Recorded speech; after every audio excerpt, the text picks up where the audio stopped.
Check 1, 2.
Welcome to the online admissions and school readiness briefing.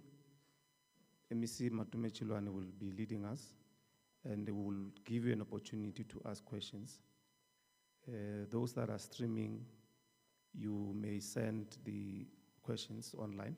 We will then probably in the position to give the MEC and the HOD to respond to those questions. MEC?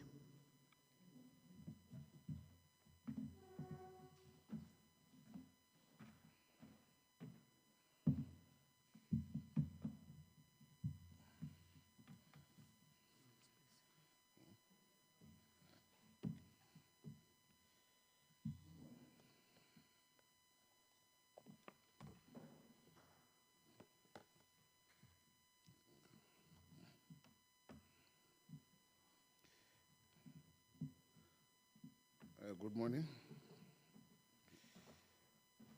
Thanks for coming through in your time. This is just an update on our readiness for the reopening of schools tomorrow, as well as an update with regard to the placements, which is a contentious issue or an issue of concern of late. And the purpose also to give you comfort, especially to the parents throughout the province that are yet to have their children placed. So the presentation, I'll start with the readiness I'll go through it quickly.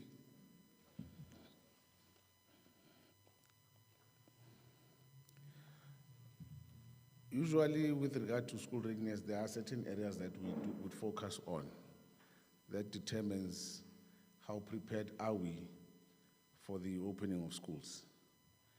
One of the critical areas is infrastructure. The planning thereof of infrastructure, how far are we in terms of preparing for the new academic year. So what we have done during the last academic year, as well as during the holidays, we have been able to maintain or fix a number of schools in the interim. And those numbers, we are looking at, the figures are sitting at 488, and the numbers are continuing in terms of maintenance of schools, as well as because of there's an interlink between school infrastructure in the sense of building schools. So we've already also we have a self-build program. In that program, we're looking to build 878 classrooms to assist us to deal with the ongoing placements. So we have given that to 297 schools. 297 schools. And also we're intending to roll out build or at least open new schools this year. The first one opening would be tomorrow. I'll come back to that one. So one other issue that, before I move from this infrastructure that is of concern, is vandalism. We have continued and will continue to appeal to our communities to work with us to deal with this scourge of vandalism. It's really, really reversing the good work that we are doing as a department and as a community and a country. During the year, we've had over 120 schools that were affected by vandalism during the school holidays. In the past 3 weeks or so, we've had 24 schools that were vandalized. And this is becoming a bottomless bucket. You know, when we fix a school, set up infrastructure, set in resources for learners and educators to perform their duties, then you have criminal and just disrupt. And in most cases, these criminals find their way or they stay in our communities. You know, as a community member, and you see, you visit a family or a friend and they are providing you a chair that looks like a school chair, you must report. You know, because these criminals who are vandalizing our schools, they are taking these things somewhere. And we're appealing to our community members that please, please, work with us, work with the law enforcement agencies to really, really, really put an end to this. We can't continue to allow a situation where our schools are buggled. Schools are not banks, they don't have money. You know, and that I should amplify. You know, so communities work with us to really stop this, this behavior by some criminal elements. And there are very few of them we know, you know, and they live in our community. So if you know them, report them. Even if you let the school know that you know this person is the one who keeps on coming to our school, to burgle our schools, to steal school resources. Report them to police. If you are scared, tell the principal, tell somebody, SGB in the school. You know, sensitize us, become a whistleblower to end this thing. Because we can't be continually going back every year dealing with unnecessary expenses such as theft when schools should be protected by ourselves as communities. Furthermore, we're provisioning water. There are certain areas where there's a water problem. Amongst them is in the Hammanskraal area. I'm sure most of you are aware. So we are providing water tankers to provide water in those areas. And here we're also appealing to communities as well to help us. We know that there's an issue of business forums. They have a tendency of disrupting when there should be a delivery of such a service. Especially we know that in the Tshwane area, it is a big issue. So we are appealing to our communities to work with, to allow, you know, those that have been given an opportunity to go and deliver this water for our children, to allow them to do so uninterrupted. So that is also another appeal that we are doing as a department that allow us to provide this service to our children without any any disruption. So in terms of the self-built, I've spoken about 878 classrooms, I've spoken about 297 schools, and most of these schools are in those high-pressure areas.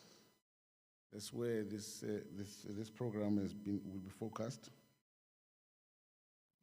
So tomorrow we're opening a new school, Mapenani Secondary School in Garankuwa. It's one of 4 that we're targeting in this year, academic year. We have Bramfisher that is almost concluded, and then we'll have another 2 more in the Tshwane in the Tshwane region area. So we'll be rolling on a back to school campaign, and there are two things that we'll be focusing on as an executive. And I know that obviously it is a big campaign. And most of our communities, NGOs, civic organizations also do embark on a back to school campaigns. So the first thing that we would appeal from you, do not disrupt learning and teaching. If you have agreed with the school to come in the morning to motivate our learners, to support our learners, support our educators, we don't have a problem. As long as you've been authorized to come and do that, go there, support our learners, motivate our learners as a progressive citizens. We are happy. Education is big, and it requires all of us to have all our hands on deck. So we don't have a problem with that, as long as you don't disrupt education, learning and teaching, then there is no problem. So as the executive, together with the Premier, we will be in Mapenane tomorrow. Two things will be the focus: making education an IPEX priority. Secondly, learning and teaching to start on time. Kids in class, children having a desk, child having a chair, having the necessary stationery, educator having the necessary resources, being in class on time, being a professional, learning and teaching starting on time. Those are the two fundamentals that we will be elevating. So I will not labor much on the school furniture. We have an LTSM provisioning.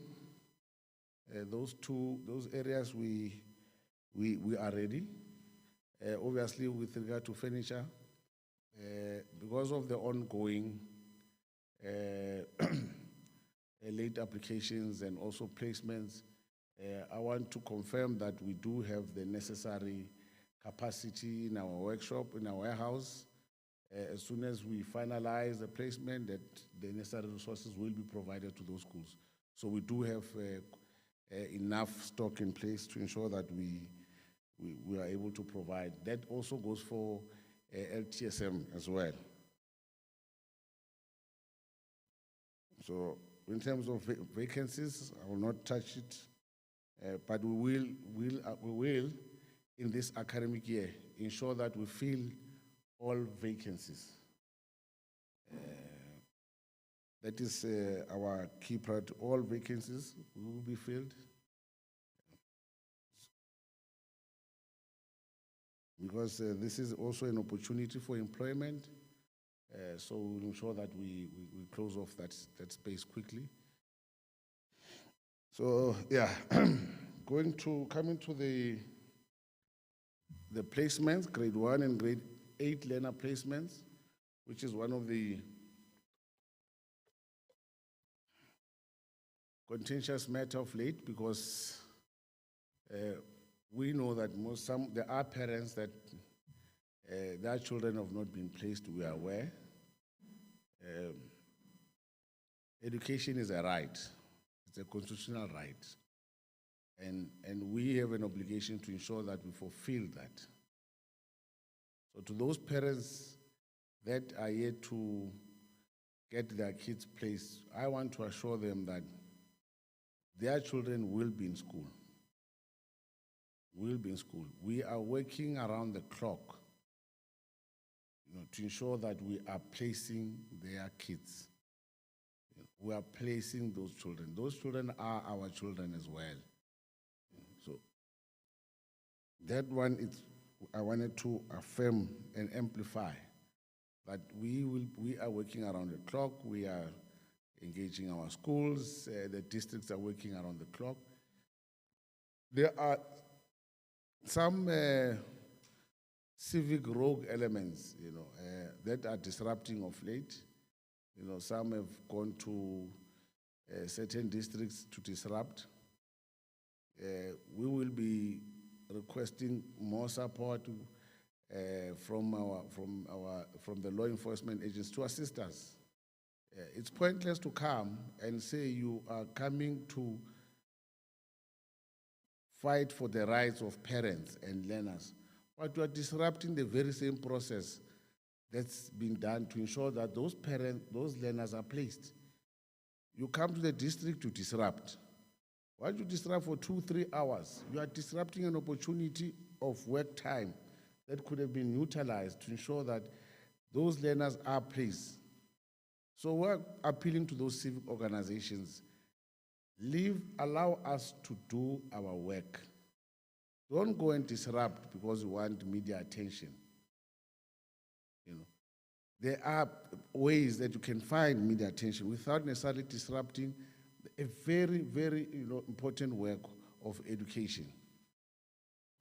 So those civic organizations, please allow us to do our work. Don't disrupt. We know that some of them, even now, some political parties have entered the space. Some political parties have gone to the province saying they are here to defend parents' rights. What do you mean parents' rights? When you go and stop parents from actually bringing their children to the school. If you are saying no child is not going to come, no child is going to enter this school until a certain parent, you are actually violating the very same principle that you are taking away from our schools. If you want to come to our schools, come and assist us. Come and help us to come, let's work. But don't disrupt. Don't stop. We know that some of the parents, there are some schools where parents have come forward, or vigilante groupings have come forward. Parents, do not fight. You should not fight. It's our responsibility to ensure that your children are in school. And we will ensure that we will do that. They must not have fear in any way. We are not fearful as a department. We are not scared of anybody.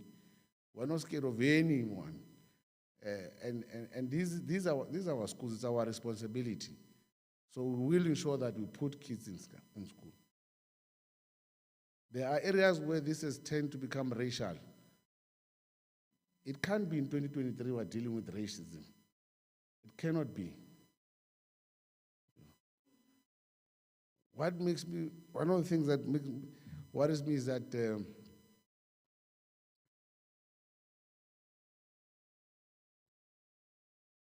why is it that some rogue elements in schools, or some schools, there is no need to hire, or to put the school at a center of sowing divisions in our community. Schools are a centers of development. That's what schools are. And that's what they should be. We cannot find ourselves having a school community divided based on a school. We can't do that. And in most cases, we are sowing this division into our own children.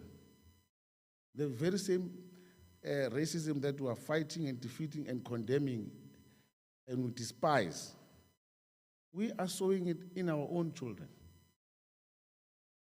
So literally, we are reversing the very same gains that we have made as a country. And unfortunately, that is led by parents. Led by parents, and some, obviously, those who are in the leadership of certain schools. And I want to send a warning that I will not stop, especially to those ones. Racism will not be tolerated in any way. That won't happen anymore.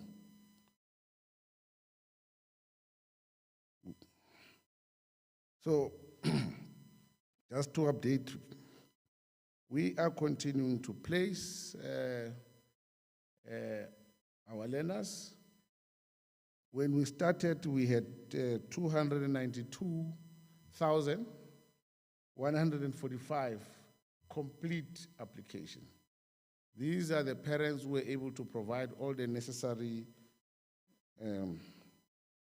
documentation and also met the deadline. They applied on time. And we also had incomplete applications. Those were parents who failed to provide necessary documentation, but they also applied. So, but with those that have applied and were able to provide necessary documentation, we have managed to place 290,000 in total. So we are left to 290,751. So we are left with 1,394 learners to be placed as of this morning. So that's 0.5% that is left. And I'll explain why we still have this number. So there are certain areas where there are pressure areas, and that's where this number comes from. Ekurhuleni North, namely the Oliphant and Kempton Park area, where we are this morning. This is a very, very high pressure area. So in Oliphant, we have in place engaged a church where they've given us space to ensure that we close off the remaining 236 grade 1 applicants and placed. And also there's an additional 3 mobile units that will be provided to increase school capacities so that we can place all the learners. In grade 8, Kempton Park area remains a high pressure area, was still left with 501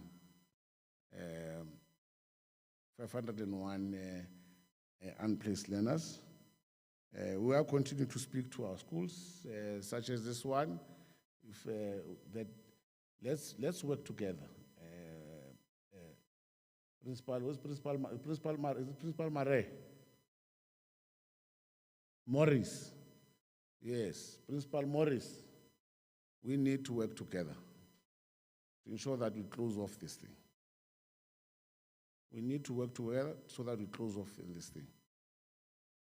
So we are continuing to speak to check what can we do. We know that our schools have reached beyond maximum capacity. But what would be worse, this is a double-edged sword. It's a double-edged sword. We are left with a situation where some of our schools will be overcrowded, or we're going to have a situation where we have some of our learners, or we'll have our children at home not being in school. So we have to make a choice there. And we are making a choice that every child must be in a school. We will deal with everything else when a child is wearing a uniform in school. That is a priority that we'll be doing. We have taken that choice, and we are determined to ensure that we deliver on that decision, to ensure that we get all our children in school, especially those of school-going age. So we are appealing that let's open up. Let's open up. Let's come out with plans. Let's share ideas. Let's find ways together to ensure that we get these children off the street, especially children of school-going age, into a classroom. We are playing with the future if we don't do that. So this is a very high pressure area in the Kempton Park area with those 501 grade 8 applicants. And so with this one, we've also requested schools to open up specialist rooms to ensure that we accommodate learners. And really we need to applaud our schools that as much as they're waiting for mobiles and others, they have agreed to take in our learners to come into school in the interim.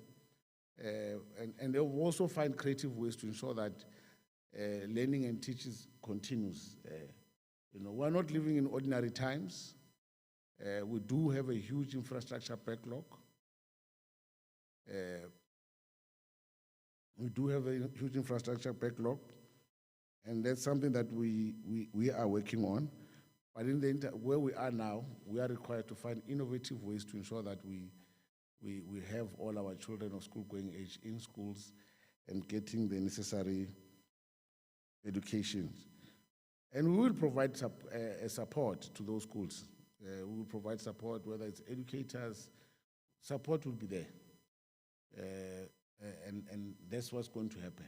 So let's open up to, let's find creative ways to ensure that we get this 501 grade 8s placed together. But to those parents in the area that have applied and of this 501, again, I'm assuring you that your children will be in class. Your children will be in class. We know that patience is not endless, but allow us, work with us, be patient with us.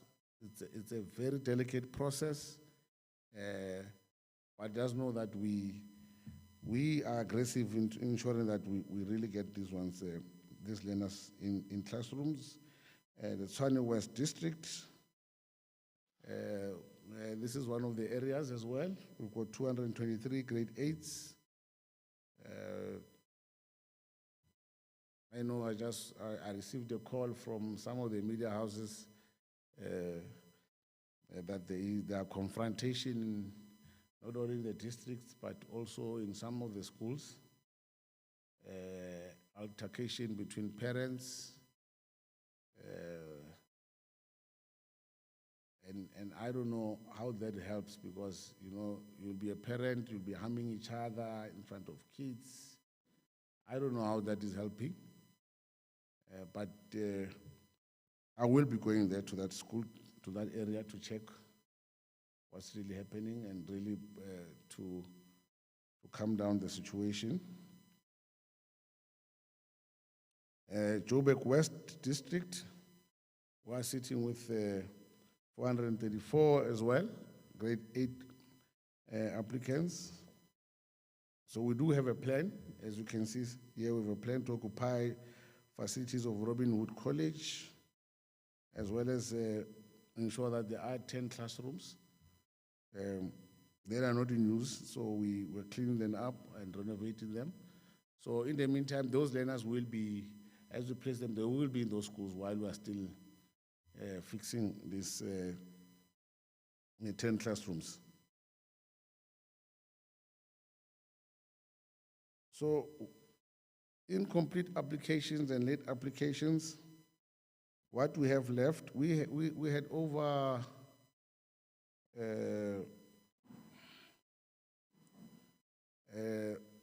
30,000 plus or so incomplete applications. We managed to place majority of them. And you would be wondering how are we able to place them and not place this complete application. It's because of the areas that these applications were. The 1,300 left, they are in high pressure areas where there's no more spaces. So these ones were in areas where there were spaces, so we were able to ensure that we place all of them. So we were able to place majority of them. And currently, the late applications that we opened up on the 20th of December, which will be closing on the 31st, was sitting at 8,375. And what parents need to understand about this late application process is that you have forfeited certain rights. Amongst those is to choose a school. To choose a school of your choice. When you come, we place your child where there's a space. That's how we're going to be dealing with them. And mostly, these are parents maybe who have missed a deadline, but they're within their province and also in migration from other provinces as well. So those parents must understand that we will place your child, because we don't want any child to be out of school, but we will not place your child at your school of choice. So you will not be choosing. We'll be telling you, this is where we have space for your child to come in. This is where we have space for your child to come in. So parents need to be aware of that. So in terms of interventions, we have procured 419 mobiles, which we are currently rolling out throughout the province. Again, business forums remain a problem. They are disrupting in certain areas when we are rolling out this particular program. And in most cases, we know they are working with the leadership of the community, in some instances even councillors. And to those councillors, we will not tolerate those disruptions, especially if you pick up that you are part of that problem. Councillors need to help work with us. They have a mandate of service delivery. They need to work with us. They need to assist us to ensure that we are able to roll out this thing seamlessly. Self-built classrooms, especially in high-pressure areas, and also the issue of land. As you know, Gauteng is running short of space of land. So we're appealing to not only our sister department, and also those with private land that they can able to avail. Come forward, but don't come with unreasonable prices. Come forward as a good citizen to say, I have this land, and I believe that this, our community needs it. Come, let's talk about it. What needs to happen? It's available. But don't come and think it's a quick rich situation because of the pressure. This is a human rights matter, more than anything. This is a social matter. So when you come forward, come forward with an understanding that you are going to contribute to the lives of our own community or your own community, to avail land, so that we can start building more schools. With regard to appeals, we received 4,801, and we are working around the clock to respond to all of them.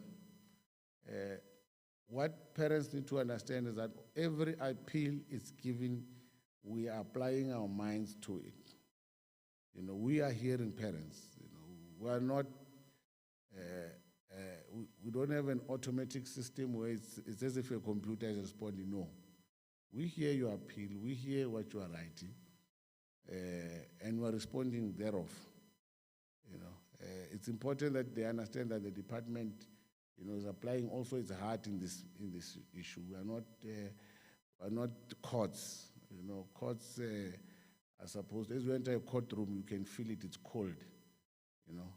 So when you enter a school, it needs to be warm. This is where the department is. So every appeal we receive, we really apply our minds. We really think about it. We really look at all factors in place before we give you a response.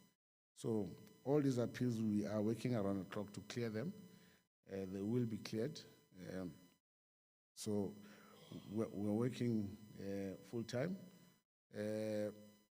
It is a very busy period in the department, and as I conclude, I want to thank the officials for working tirelessly. I know that you had very or none holidays ever since because of this issue, working around the clock to ensure that we are ready. The parents, the children, we are ready for children, we are ready for the new academic year. So I want to thank them for the hard work that they've been doing, and also to our schools' leadership management throughout the province, to also prepare for tomorrow. It's not an easy feat. Some schools are starting off an advantage, some are starting from a disadvantage, but all schools are starting tomorrow. So we appreciate that. So that let's continue to working together to ensure that we provide the best for our children. And to the media again, thank you for coming. Thank you.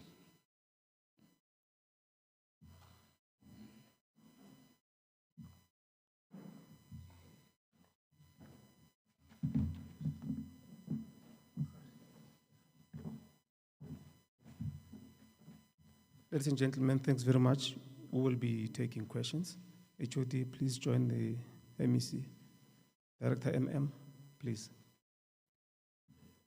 We can move the mics.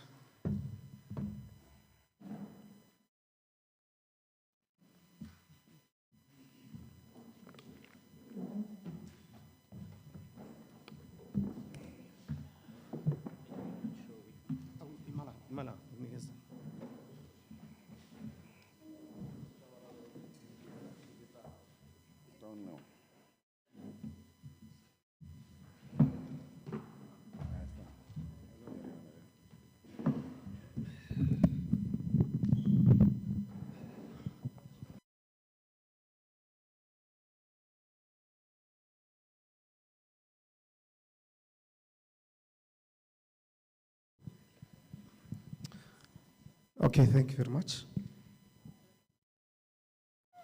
I will just identify you and must just remember your number. We'll go in that sequence. We know the drill, introduce ourselves, the media house that we are representing. Let's start that side. 1, 2, 3, 4, 5, 6, 7, 8, 9.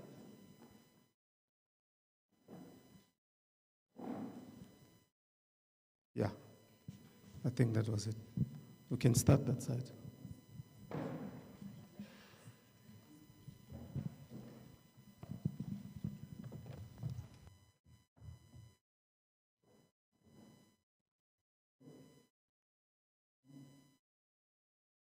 Thank you so much, Steve. Let me say it's Peter from KFM. I missed the count in the MEC with regard to the total number of kids currently not having been placed. How many a day? Maybe if you can separate that between the grade 1s or the grade 8. I only heard you talk about the grade 8. How many a day? And then also, MEC, please, just to explain as to 4,801 appeals. What are the parents complaining about? What are they saying? Just to unpack those appeals. What are these appeals all about? Thank you. Thank you very much. My name is Nkosi Konamalinga Mnisi from Power FM. MEC, I think one can make acknowledgement of perhaps the progress made thus far in terms of this process. But I think the question, because you're saying that parents should not worry their children will be in class, the question is when? Because I'm guessing teachers and I think all the relevant stakeholders will want to hit the ground running from tomorrow, starting with the curriculum. You also spoke about some of those catch-up programs. How effective and efficient do you believe those will be? Number 2, you spoke about disruptions as well. Could you just also elaborate further on some of these? Because one would argue, and some parents would say that they're just trying to voice their grievances. So just elaborate more on those disruptions, please. And there's also been cases, MEC, that we as a media house have received with parents alleging some reasons as to why their children have not been placed. There's a parent, in fact, in Soweto, Muletsane, who says her child was turned around because of her sexual orientation. The principal had said to her that if she refuses to wear a skirt, then she certainly does not have a place at that particular school. Could you just comment on that issue as well? Thank you.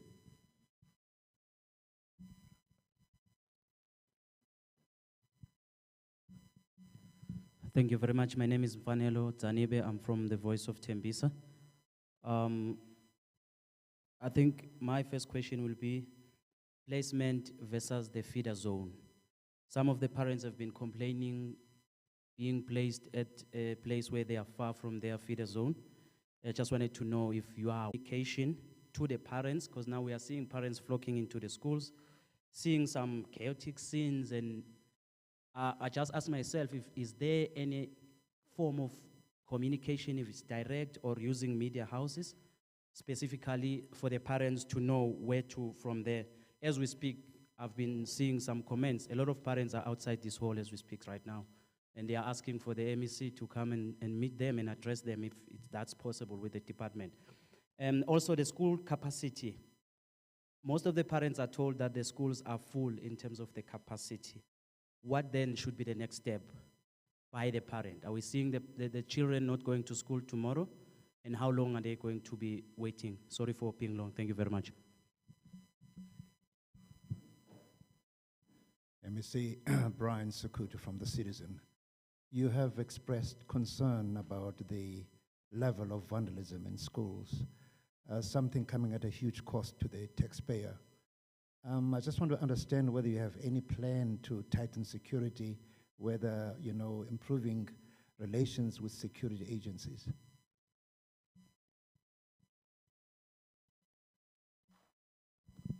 Linda Mnisi from Newsroom Africa. MEC, if you could kindly give us a breakdown of the numbers when looking at internal migration. We know that Gauteng is one of the receiving provinces in the country. So what are the figures looking like this year?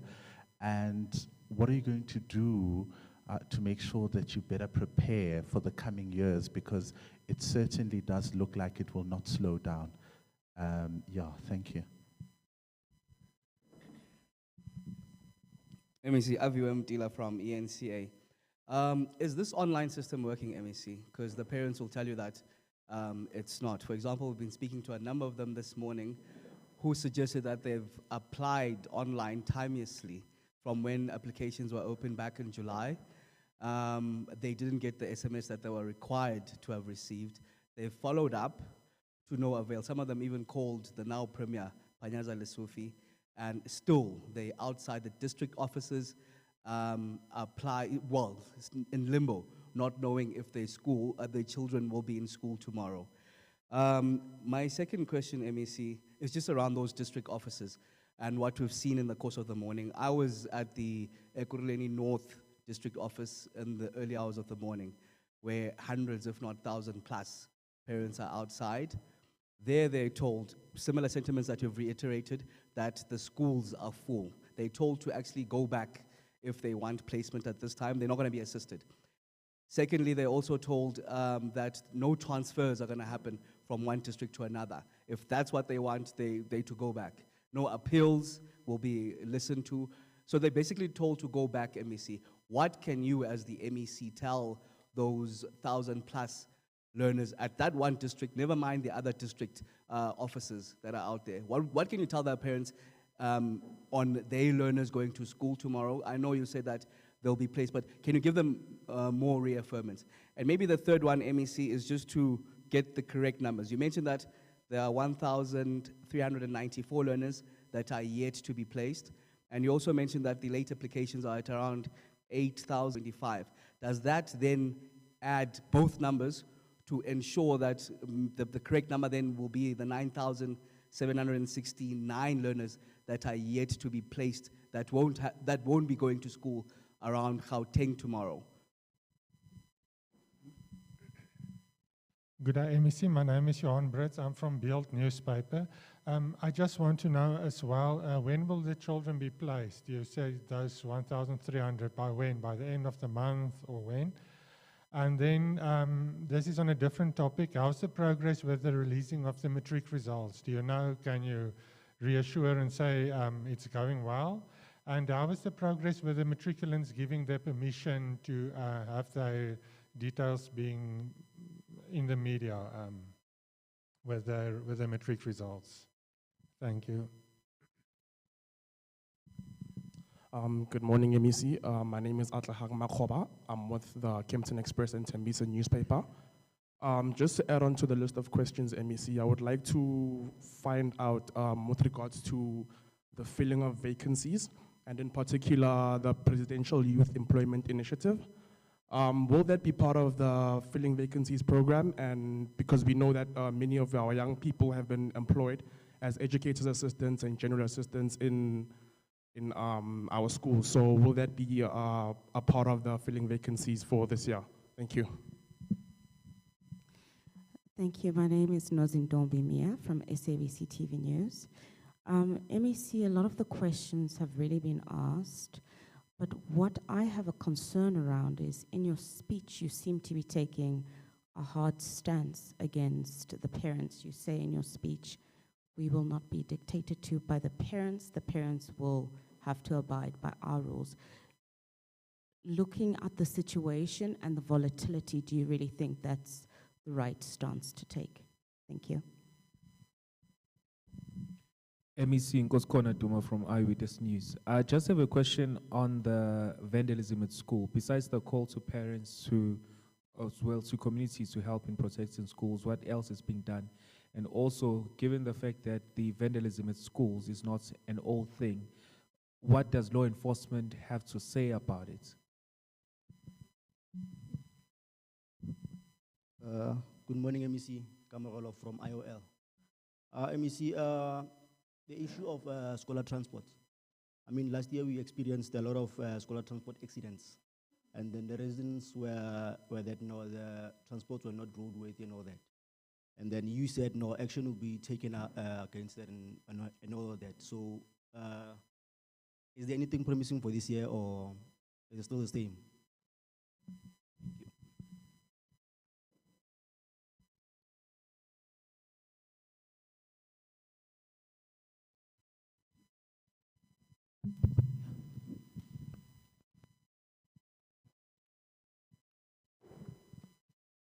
I want to start with the SABC question. I never said that we are not going to be told by parents. I really think that if we are to post that today, that I call for parents to work with us in dealing with this issue. I called on parents and to affirm them, give them the confidence that we share sentiments. When these children come to school, they are our children. We become their parents, we become their mentor, we become their brother, sister, we become everything to them during those hours in school. So there's no way I can say parents can't dictate to us. All I'm appealed to parents is, come, let's deal with this process together, this issue. Let's support each other. As for dictate that they will not be told, I never said that. So I thought I should just clarify that one very quickly before it gets out of. And some of the questions the HOD and Director Mule Madonsela here, they will respond to. In terms of figures, just to clarify quickly,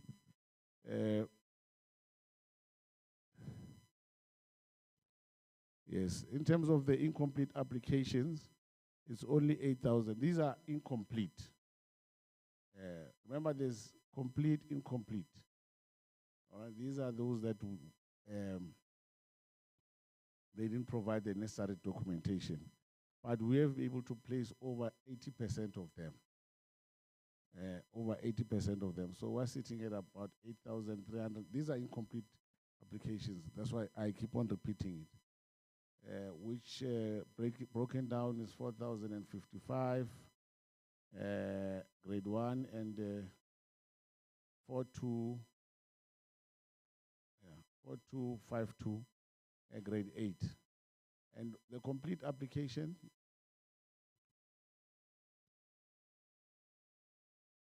it's 236, grade 1, and 1158,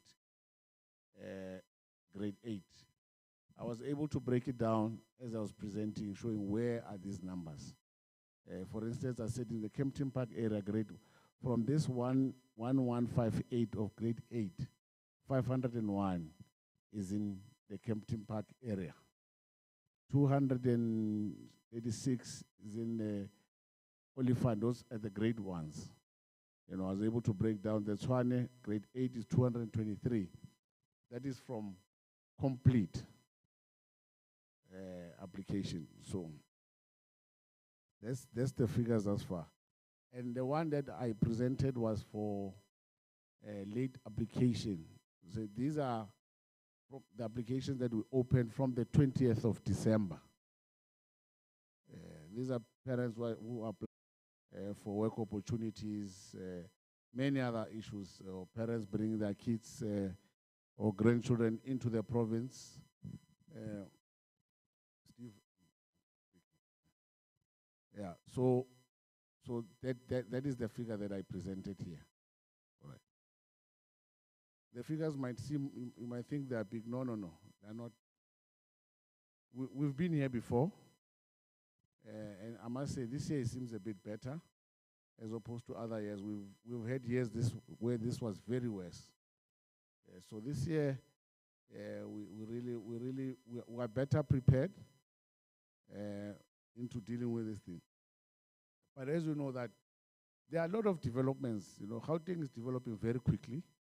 You know, settlements are growing very quickly. People are no longer building low flat houses. It's always high rise. And this high rise meaning where it used to be one house, you find now one family. You've got 8 families. You know, and that's why these high pressure areas, as you can see them, they're springing up in different areas. You know, in the next 5 years, we'll have a different high pressure area as opposed to what we have this year, based on the development. So that's where we find ourselves. Disruptions. You'll deal with the one of catching up in class, yeah. With regard to disruptions, the disruptions vary. You know, they vary. As I've said, some political parties have gone to disrupt in some of our schools and districts. You will always see them in the red overalls in most cases. And I don't know how those disruptions are assisting us. You know, I don't know, because, you know, we need to maximize on time. You know, that's what I'm saying. Let's maximize on time. Let's not stop something. You know, let's not violate a right for another right. You know, it defeats the purpose. You know, so let's minimize on that. Let's find other ways, you know, of really conversating if there's a problem. If there's an issue that you feel you are leading and you want to be heard, there are ways. Our districts are our districts. It's not a district of the department. It's a district of government. This is a people's government. You know, so people have a right. You know, we operate on a principle of Batu Pili.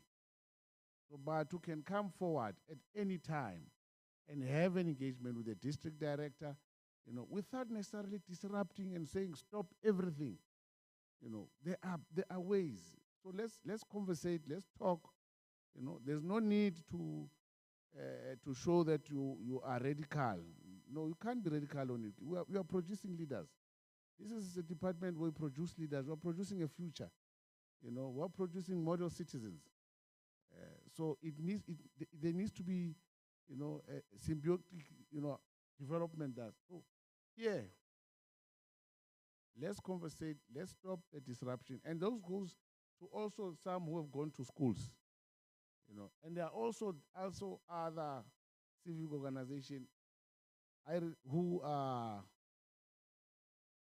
for example, I know Dudula as an example, you know, saying therefore it's not helping. Let's sit down.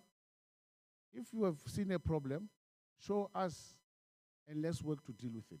That's what we're saying. You know, let's work together. We're not saying there are no problems. There are problems, but let's conversate about it without necessarily violating a right of the very same people that you say you are representing. You know, so let's find ways of dealing with this. So this is where the disruptions are. You know, where parents in some areas, or I will not necessarily say some parents, but maybe other civic organizations as well, they continue. They go to, they're saying, learning and teaching tomorrow will not start. I mean, what is the point of that? How do you say that no child must go to school tomorrow if this is not addressed. So what about those parents who their kids are ready to go to school? Polishing their shoes today, preparing their uniform, covering their books, stationery, preparing their school bags, and we are saying no child must enter the school. No, don't do that. If there are issues in that school, we are here. We don't have a problem. There are school management. The district is on hand. The MEC's office is also setting up a rapid response. We'll have a rapid response team to go into those areas, to engage. Let's talk without necessarily disrupting this process. That's the appeal that I'm saying. Don't stop learning and teaching.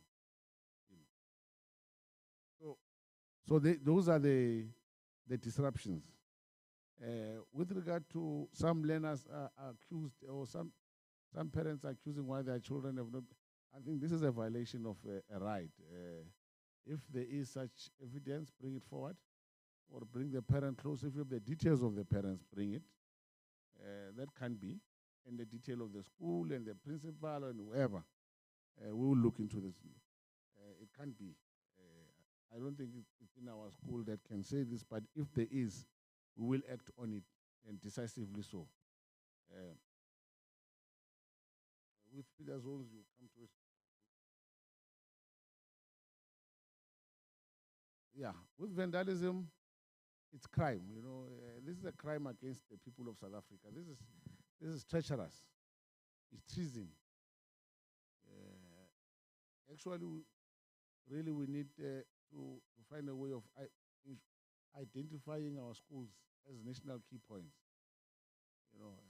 Because really, if you disrupt a school, you are really disrupting the future of a country.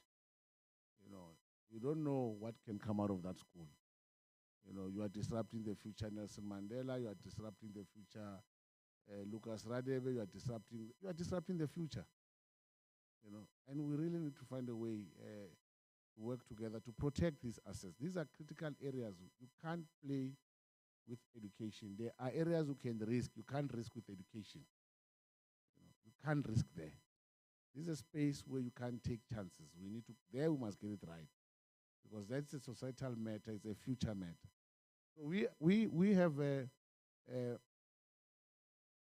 acquired services of certain security companies to deal with hotspot areas throughout the province. Schools in hotspot areas, not hotspot schools. There's no such a thing as a hotspot. A hotspot area. Hotspot areas are areas where we know the crime levels are high. And in those schools, we procured services of security companies to guard our schools. But also further, we have called on the law enforcement agencies, in particular our police, to set up mobile police stations, at least with a maximum radius of 1 kilometer from the school. But also they need to regular patrols around the school, regular checkup. We have spoken with the law enforcement agencies, and really we are very patient with the program of the community safety, the Premier's program of those 6,000 peace patrols. We are really impatient with that program. It needs to come very quickly, and so that we know that those majority of those particular patrols need to be dispatched close to our schools. So we are hell-bent to protecting our schools. We are tired. We are not going to play with criminals who are really playing with our future. But more importantly, despite all these interventions that the department can do, the most important intervention is the community. The community needs to come on board. If we don't have the community, these are futile. A community is 20,000 in a ward, 30,000 in a ward. Even if you have 6 or 10 security guards, they can't do anything if the community is not there. The community needs to be our ears and eyes. The community needs to be our police. The community needs to be our security. So the community needs to play a bigger role. And that's where we are really driving to. Hence, we insist that our schools need to have a relationship not only with the local leadership in the ward, but also the other civic organization, progressively so, and also community members. Let's look after our schools. You know, as a parent or a community member, sometimes if we are awake 12 o'clock, drive, just walk around the school. You know, not enter, just walk. Just look, you know, that really helps. So we are calling our communities to come and assist us with regard to vandalism and theft. In migration, the numbers, the HOD will respond to the numbers. Look, the system is working. You can say the system is working. You know, we have been able to, we're doing away with the queue. You know, many years ago, you know, parents will be unable to really get their children inside. Let's say as a parent, I'll give you an example, you are a truck driver, you are going to deliver in Richards Bay, you have to register your child. What do you do in such a case? You know, when you are a single parent, you know, the system has made it easier. You know, we've made it easier for parents to actually resolve this issue. You know. So here we're dealing with bigger numbers, you know, and these numbers are contributed by multiple factors. And we are, I must say, we are victim of our own success. You know, we've been doing very well. That's why parents want to bring their children to Gauteng. We're doing very well. We're proud of ourselves. In fact, we're happy that parents are bringing their kids here because they can see the good work we're doing. You know, and it's not wrong. If you, as a parent, you are sitting there and you see that, hey, in Gauteng, our kids are given tablets, they are moving in 4IR, they're in smart classrooms, you know, they've got great sporting facilities, they've got, the matric results are good. Why not? Why would you want to keep your child where you feel your child is not getting the best? There's nothing wrong. So we are happy that this is happening, but obviously it is putting a lot of pressure on us, but pressure is good. We will get it right over time. So the system is working in that regard. You know, it is working. Yeah. And it also allowed parents, because most of the time we used to have a situation where schools would deliberately not accept anyone.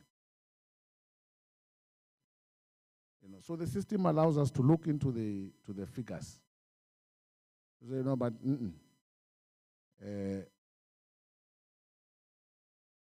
Matome Chiloane, as parents applied on time, they stay a kilometer, 200 meters away. They've provided necessary documentation. Why have we not placed them? But back then we could not do that because the school will just keep the applications and decide. And we'll have to put districts need to come and, you know, without necessary evidence. And also the system has also allowed us to know where are the spaces. You know, where are these spaces? So the system is working. So it has resolved many issues as well as the planning. You know, it allows to plan better. You know, it allows us to know where are the potential problems. You know, how do we intervene? You know, without the system, we'll be all over. You know, can you imagine with this in-migration from other provinces and without the system? We will not even know where is where. You know, we'll have to wait we'll actually have to wait, HOD, for the 11th of January.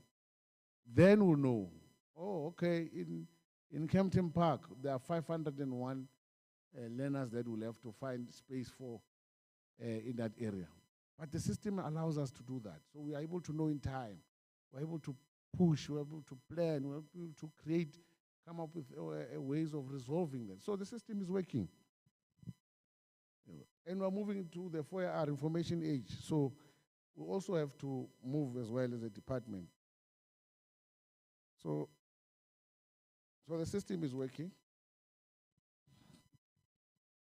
If there are district offices that are turning back parents, please come forward. But districts are not supposed to do that. You know, the HOD will speak to it what they need to do, but they are not supposed to do that. But to principle applies. If districts need to listen to parents, we need to be calm. We need to find ways to ensure that let's communicate. Let's communicate. Let's listen to each other. But turning back and saying go wherever, being rude, that won't be allowed. We can't allow it. No, we can't allow it. So, but the HOD will speak to that. Also, HOD will respond to the dates. Matric results, I'm like you. We are waiting. We are waiting. So the 19th of January, they'll be announced, the results. So just be patient. The Presidential Youth Intervention Employment Initiative is a good program. We will continue with it. It will continue that program. If you want to let me on vacancies. So, yeah, scholar transport, last one. Let me just close on this one of scholar transport.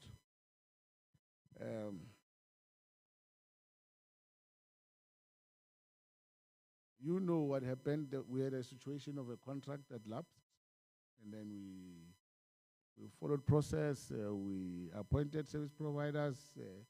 Were taken to court, and we are back to square one. Court found that maybe the processes were violated somehow in between, and then the old service providers came back, and we had that situation where one of the transport, the buses went into a ditch in the Wedela area, where some learners lost their lives. Painful as it is, I'm still not have not healed from that process. That's a situation. So therefore, what needs to happen next? HOD, we need to do away with old buses. The buses that are taking our kids to school are old. We have seen over time, service providers go to Patco, they take a bus that smells of diesel. Chairs, there's not even a single chair, but all they have is a roadworthy license disc. Overcrowding. We are moving forward. The world is moving forward. Going forward, the buses of Gauteng that are going to be carrying our children, they need to be new buses, HOD. We need to have buses with cameras. If there's an overcrowding, we don't have to send officials like spies, go and spy in there and see if the bus is carrying 80 kids or 90 kids. We need to have a camera there in a bus that shows how many kids are there. If there's an incident in the bus, we need to see it. Those cameras must be live. So those buses must be new. They need to have cameras. They need to have Wi-Fi. Our kids can't access Wi-Fi in school. They need to start having. We're giving kids tablets that are connected to Wi-Fi. A child must enter a bus and start doing school work.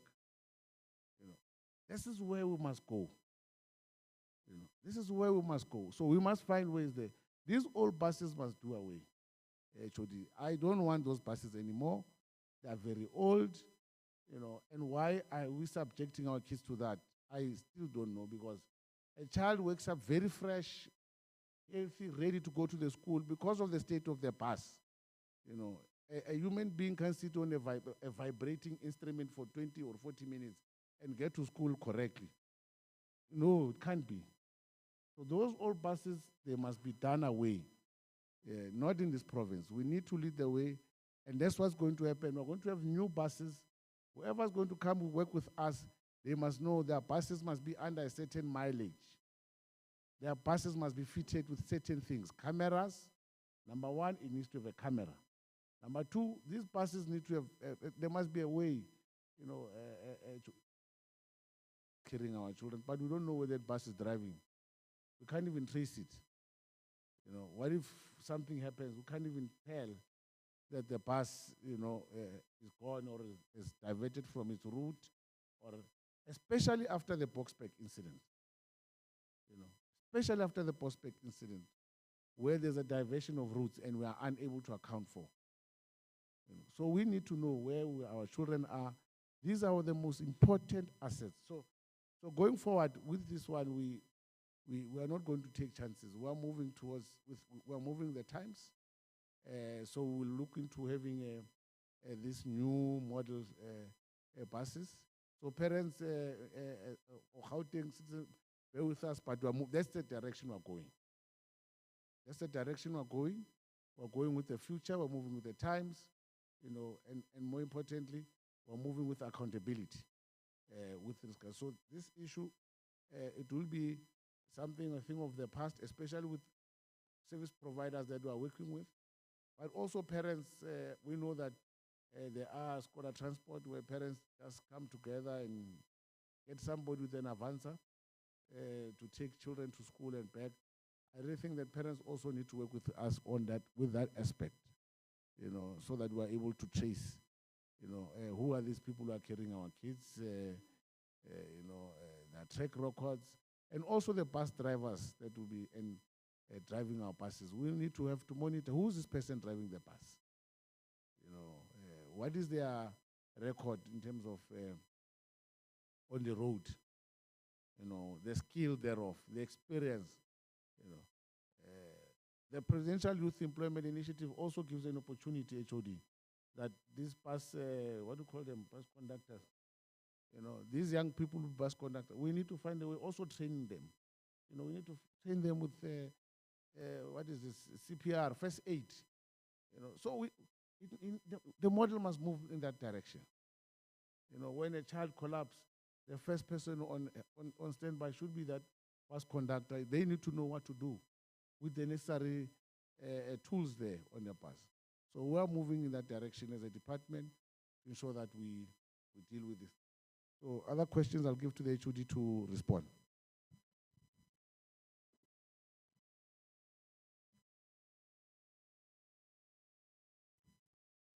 Thanks, MEC, for the opportunity to respond. There was a question on appeals that says, what are the types of questions and elements? Let's first comment that when an appeal is lodged, it suggests that placement has been made. So for any parent to lodge an appeal, it means that parent already has been offered a space. Now, if you are offered a space, it means the department has done one of the first things to ensure that the constitutional right of that child is provided for. However, parents, there are instances where parents say, but I did not want school 1, I want school 2 or school 3. But in instances where a parent has also selected a school, but they are dealing with an issue of choice. So you find that one of the issues about appeals is an aspect of choice. And in such instances, it depends whether there is space available. And I will deal with the issue of space availability when we talk to the issue of feeder zone. The second aspect that we would have noted about the appeals is that then the parent says, but you have placed me at a school where I have not applied. Remember, we are sitting in a situation here where you may, within a particular feeder zone, all schools may reach capacity. But because we have a constitutional responsibility to ensure that each child is placed, we would, as a department, make sure that we transfer your child to a school of a similar capacity in respect of language and all of the other elements that would be required closest from the feeder zone area where you would have applied. And in instances like that, you then find a parent saying, no, I don't want that school. But I want also to emphasize, and MEC has spoken to the issue of quality. We are of the view, and we believe and we strongly know that schools in Gauteng, the majority of our schools in Gauteng are quality schools. Because a parent would have known that a school has got this name, has got this uniform, they don't want it, but they want that child to go to that particular school. And that is the type, these are the type of elements that we have found from appeals. However, there are categories of parents that appeal, rightfully so, where a school may have erred in placing that learner. And I can confirm that in the 4,801, there are about 292 parents whose appeals were upheld. They were upheld because it was found that there were administrative challenges that crept in at the point of placement. And those parents, the MEC had to say that child will be placed at that school. So it is in that context that we would want to clarify the issue of appeals. Let me also talk to the issue of feeder zones while we're dealing with appeals. Feeder zones versus placement. A feeder zone, in simple language, would be a geographic area from which a school would catch, if I were to use that phrase loosely, that you'll be able to get learners from a particular geographic area to come into your school. But we do know, and this, by the way, feeder zones are also not determined by wards. And there are instances where you know that in a specific area, the closest school to a house may be 10 kilometers away.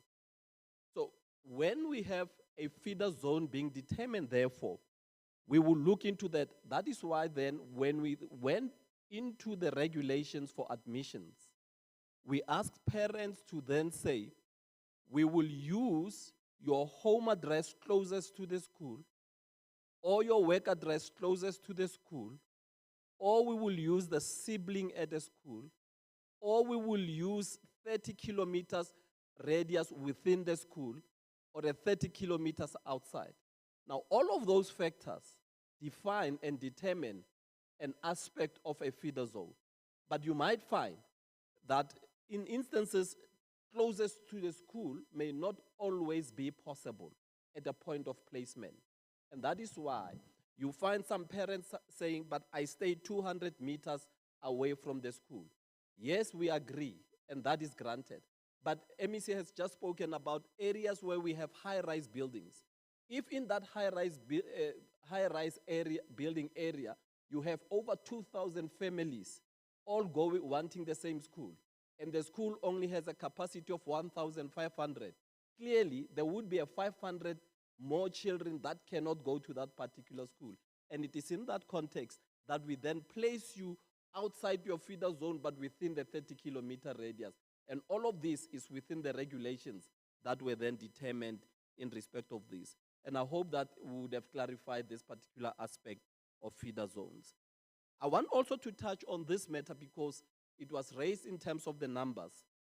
There are two categories of applications. When we opened the system, the online system at the beginning last year, we picked up that we had just over 200, close to 300,000 applications. Of that number, and of the 300,000 applications, we expect a parent, when they apply, to submit documents. Documents, one, a birth certificate of a learner. If it were a grade 1 learner, an immunization card, and all these related documents. If you are a learner from grade 7 going to grade 8, it would also be a report card or transfer card. All these documents, especially those that identify who the learner is, become important. We have picked up that there are parents that would apply on the system, and when they apply, they then don't submit documents. When you have just placed your name on the system and you have not submitted all the required documents, it makes your application incomplete. And we therefore do not know whether you're still wanting space or not. And that is why on the system you would therefore find that 99.85% or 99.9% of all candidates who submitted documentation have been placed.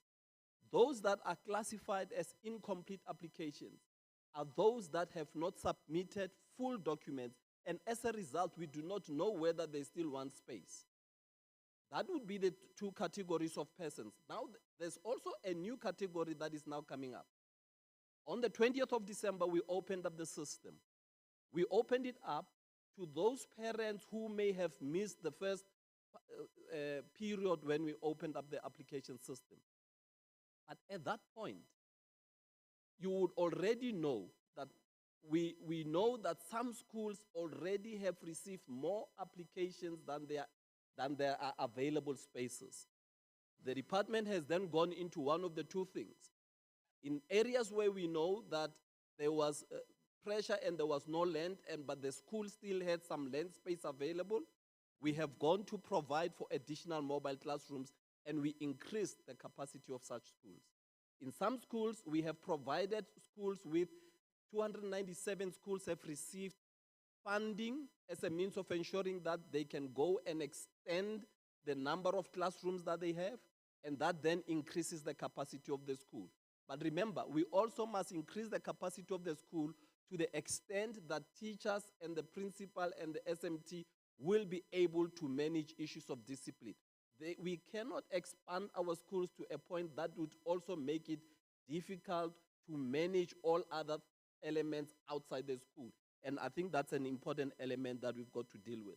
Let me also then confirm that all persons who applied late will be placed, and those that applied online have been placed. However, some of them are complaining that, but I want this school or that school.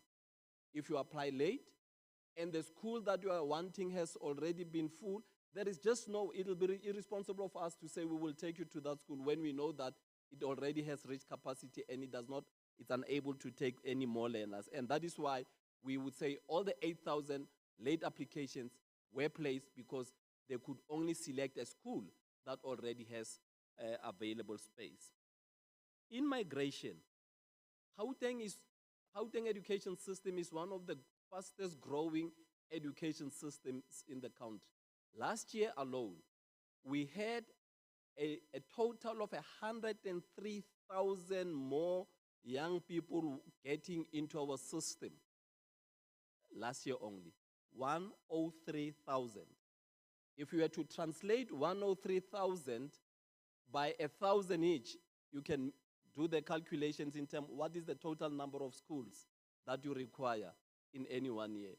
So over time, we have seen a system that has been on an exponential growth in a way that begins to outgrow or be at a pace faster than the infrastructure build, and hence all these other options that we have looked at in respect of how we deal with the placement, either self-built, mobile classrooms, and new schools program, as the case may be. District offices are not and should not and will not and shall not turn parents away. We are all public servants, and our role is to ensure that the problems that people bring to us, we are able to solve. And where it has been reported, we will ensure and endeavor that all of those officials are brought to an understanding in terms of the Matome principle. But here's a big issue, and the MEC has spoken about why we believe that the online system is working. The online system is working because we can tell you now who has been placed and who still remains to be placed. But there's a bigger issue. We are getting people now who also do in-grade transfers. These are not managed online. They are managed at school level. And if the online system were not working, we would not be getting as many parents still coming to head office and say, but the school is refusing my child in grade 4, grade 5, and grade 6. It's a demonstration to us, therefore, that they are going to schools, schools can help them, they come to the department, and in that context, it's also a further demonstration that the online system is able to track how we are dealing with issues of placement in this particular regard. There was an issue of what then for parents where the schools have reached capacity. Where your school of choice has reached capacity, we will place by transfer your child to the nearest school that still has capacity. And in some instances, we've also endeavored, and part of the response on scholar transport, we have endeavored to ensure that where your child is placed way outside the area, the department also provides for scholar transport in circumstances that are within the policy. And it is in that context, therefore, that we wanted to clarify all of these elements. The last question is, we know that schools open tomorrow. We know that we will continue to place, and we all know that we also get late applications. The question was, what then? When will we conclude? We are anticipating that by the end of this month, we will have all of our learners placed. In fact, if we are able to get mobiles, you'll know that we have 419 mobile classrooms that are being constructed at different sites. We are having the 297 schools building additional classrooms. Yesterday, we spoke to the principals of all of these schools to say to the principals of these schools, manage the situation in the best way that you all know because you are on the ground, in order that teaching and learning is not disrupted at the school. So what does it mean in this regard? So principals of schools would know that they would bring catch-up programs. They would also ensure that learners are provided with learning materials. They will be able to arrange the timetabling up to such a point that we are able to get everybody accommodated at the school. Some classes may be expanded a little more than they are currently are until we are able to create additional space and therefore split the classrooms in that particular regard. Those are the questions I suspect, MEC, that I've responded.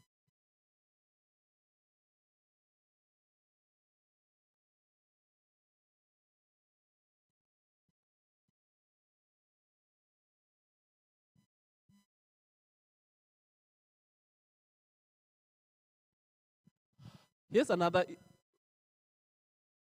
to demonstrate that the system is working, and we have the data. We are being told here that on the system, we currently have, because there's also this aspect of non-South African citizens, we have, on the system, it tells us there are 22,807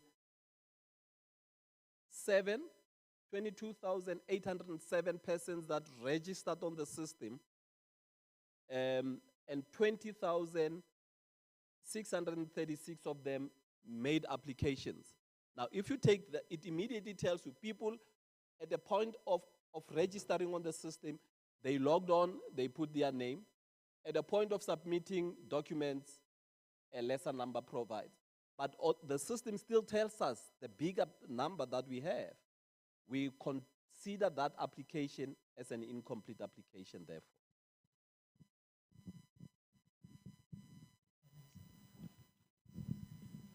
Okay, ladies and gentlemen, thanks very much for coming. Those that are online, thanks very much.